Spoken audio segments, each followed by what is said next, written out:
हमारी एक पुरानी मुलाज़िमा जिसका नाम बानो था, इस वक़्त से हमारे यहाँ काम करती थी जब मैं पैदा भी नहीं हुई थी और भाई ज़ुहैब इस वक़्त 5 वर्ष के थे। बानो हमारी ख़ानदानी मुलाज़िमा थी, हमारे दादा जान के ज़माने से थी और हमारी आया भी थी, लेकिन हमारे घर के काम कर दिया करती थी। ये इसका मामूल था कि सुबह सवेरे ही आ जाती और रात तक रहती। रात को इसका ख़ावंद आकर इसे ले जाता था, जिसका नाम सुहारा था। इसने तकरीबन 40 वर्ष हमारी खिदमत की और जब वो बीमार रहने लगा तो ताया जी ने इसको छुट्टी दे दी और वो आज़ाद हो गया। अब कभी वो घर पर रहता और कभी जंगल से लकड़ियाँ वगैरह काटने चला जाता। यूं इसके कुंबे का गुजारा किसी न किसी तरह हो रहा था। बानो की 4 बेटियां और 2 बेटे थे। जब वो काम करने आती इसके बच्चे घर पर रहते। सबसे बड़ी लड़की रुकैया बीबी अपने छोटे बहन भाइयों को संभालती और घर का काम काज भी करती। ताया और बाबा जान की मुश्तरका जमींदारी थी, लिहाजा साल भर का खर्चा वो बानो को इकट्ठा गंदम और चावल की चंद बोरियों की सूरत में फसल पर दे दिया करते थे। एक दिन बानो ने आकर बताया कि इसके शौहर की तबीयत बहुत ख़राब हो गई है, इसे अस्पताल ले जाना है। अब्बाजान फ़ौरन सहारे को अस्पताल ले गए। डॉक्टर ने बताया कि इसको कैंसर है और आखिरी स्टेज है। ये थोड़े दिनों का मेहमान है। जिस कदर इलाज हो सकता था ताया जी ने कराया, लेकिन इसका जो वक़्त आखिर मुकर्रर हो चुका था, इसमें किसी तरह की तोसी नहीं हो सकती थी। लिहाजा जितनी ज़िंदगी बाकी थी वो इतने दिन सांस ले सका और फिर इस दुनिया से रुखसत हो गया। इसकी वफ़ात से 2 माह पहले बानो हद से ज़्यादा परेशान रहने लगी थी। इसका मसला ये था कि बड़ी बेटी रुकैया और बेटे खैरदीन की मंगनियाँ हो चुकी थीं। वो चाहती थी कि शौहर की ज़िंदगी में वो इन दोनों बच्चों की शादियाँ कर दे।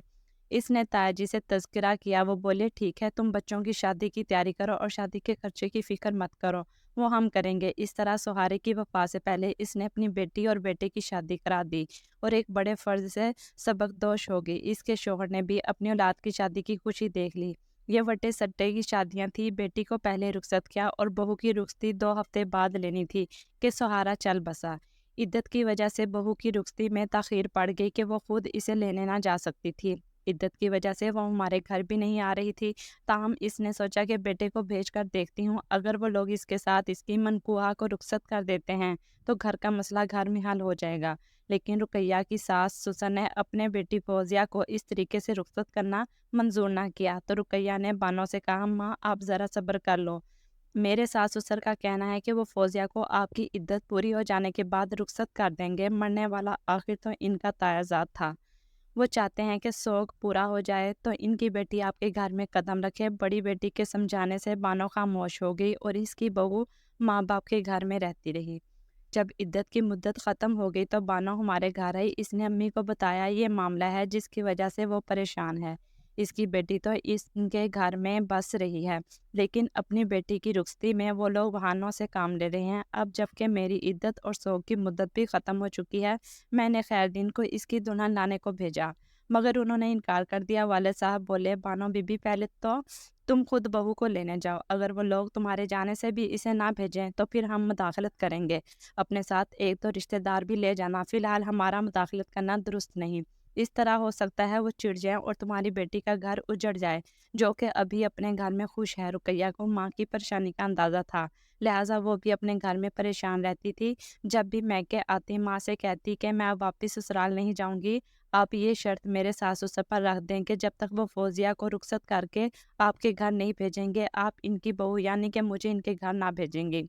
बानो ने ऐसा ही किया, रुकैया को घर बैठा लिया। खैरदीन ने देखा कि रुकैया के मैके बैठ जाने से मामला ख़राब होता है, तो वो अज़खुद घर दामाद की शर्त को पूरा करने के लिए ससुराल चला गया और वहाँ रहने लगा। अब बेटा तो गया ही, मगर शादीशुदा बेटी जो एक बच्चे की माँ बन गई थी, माँ के दर पर आ गई थी और ये परेशानी की बात थी। माँ ने रुकैया को समझाया, बेटी अगर इन लोगों ने जिद पकड़ ली और तुमको लेने कोई ना आया तो उम्र भर मैके बैठी रह जाओगी, तब तेरी बच्ची का क्या बनेगा। यकीनन वो किसी दिन आकर इसको तुम्हारी गोद से छीन कर ले जाएंगे। खैरदीन सियाना लड़का है, आज न कल वो वापस आ ही जाएगा और हमको अकेला नहीं छोड़ेगा, मगर तेरा इस जिद में घर ना उजड़ जाए, लिहाजा तू अपने घर चली जा। माँ के समझाने से रुकैया अपने घर चली गई। अभी ना तो रुकैया माँ से मिलने आती और ना खैरदीन आता। वो ससुराल में बीवी के साथ रहने लगा। अब बानो को बेटे की जुदाई बेहद सताती थी। वो अक्सर बेटे का जिक्र करते रो पड़ती थी। अम्मी और चाची ने समझाया, जब तेरी बेटी और बेटा वहाँ खुशो खुरम है तो तू क्यों रोती है? रुकैया ने तो ससुराल में रहना ही है, बहू और बेटा आ जाएंगे तो तेरा खर्चा ही बढ़ाएंगे। जब सब ने ऐसा ही कहा तो बेचारी बानो ने सब्र कर लिया। इसी दौरान इसकी दोनों छोटी लड़कियां शादी के लायक हो गईं तो इसने इनको भी अपने रिश्तेदारों में ब्याह दिया। वो अपने घरों की होगी, बानो को इनकी तरफ से सुकून मिल गया क्योंकि वो अपने घरों में खुशो खुरम थी। इन लड़कियों का जहेज और खर्चा भी बाबा जान और ताया जी ने मिलकर दिया था। इन दोनों जमींदारों की यही रवायत थी। चंद दिन बानो सुकून में रही, वो बाकायदगी से हमारे घर आने लगी थी। अचानक इसको फिर से अनदेखी मुसीबतों ने घेर लिया। बानो का अपना मकान था, एक कनाल का रकबा रहायश के लिए बड़ा होता है। दरअसल सस्ते वक्तों ये जगह बानो के ससुर ने खरीदी और घर भी इसी ने बनवाया था। आधे रकबे पर रहायश तामीर थी और आधे रकबे का सहन था। ससुर के मरने के बाद सुहारे के छोटे भाई ने अपना आधा हिस्सा भी सुहारे को बेच दिया।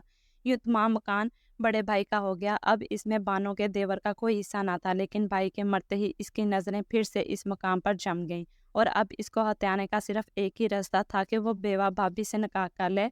बानो के देवर का नाम सगीर अहमद था, वो शादीशुदा था। इसके बावजूद आए दिन वो बेवा भाभी के घर रहने लगा।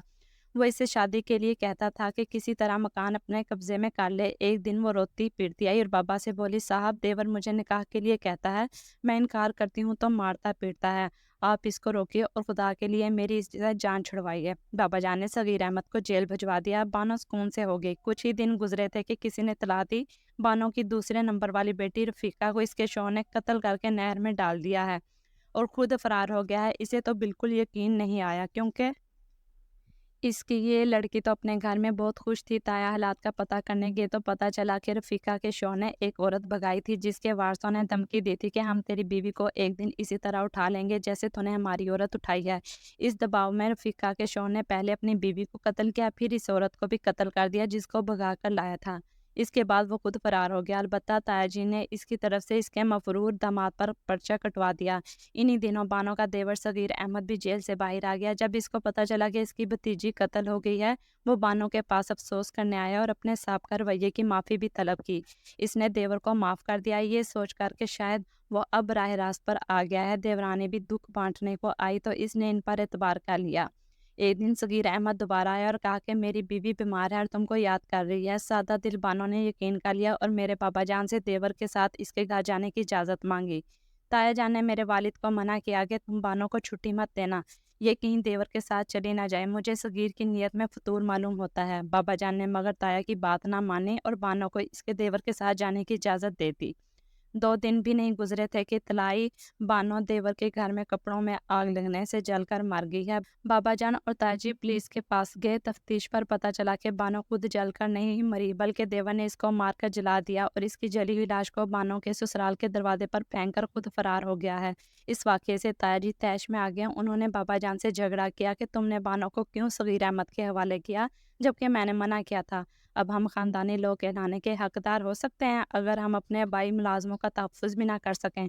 तुमने अपनी और मेरी ही नहीं हमारी ख़ानदानी रवायात की जगहसाई कराई है। बेहतर है इन ज़मीनों को आग लगा दो। इस पर बाबा जान ने कहा, एक मामूली नौकरानी की खातिर आप इस कदर तैश में ना आएँ कि भाई का मकाम भूलकर मुझको इतना ज़्यादा बुरा भला कह रहे हैं।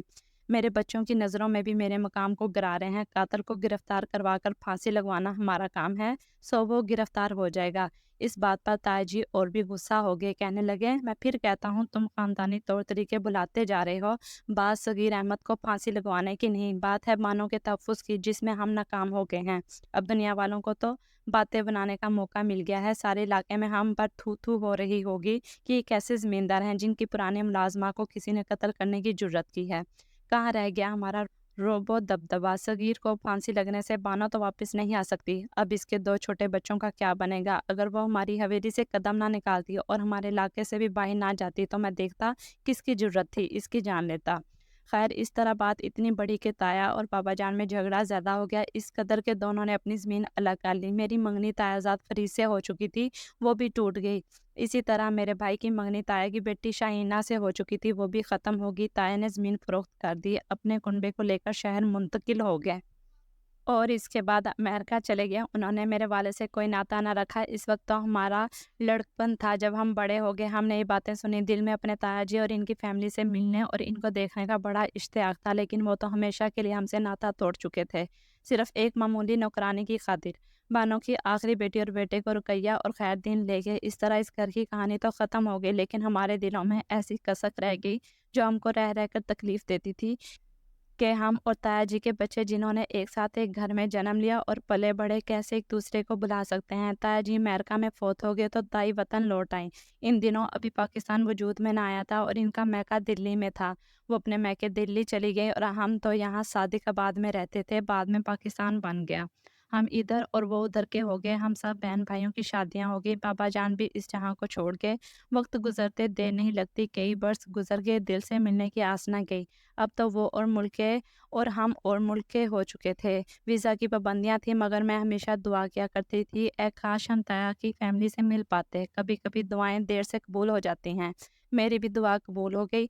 हुआ यूं कि हमारी एक फूफी गुजरांवाला से लाहौर शिफ्ट हो गई थी। इनके बेटे की शादी का कार्ड मिला तो हम मुकर्रर तारीख से 2 दिन पहले सादिकाबाद से बजरिया कार लाहौर रवाना हुए और मोहब्बत से एक एक को गले लगाने लगी।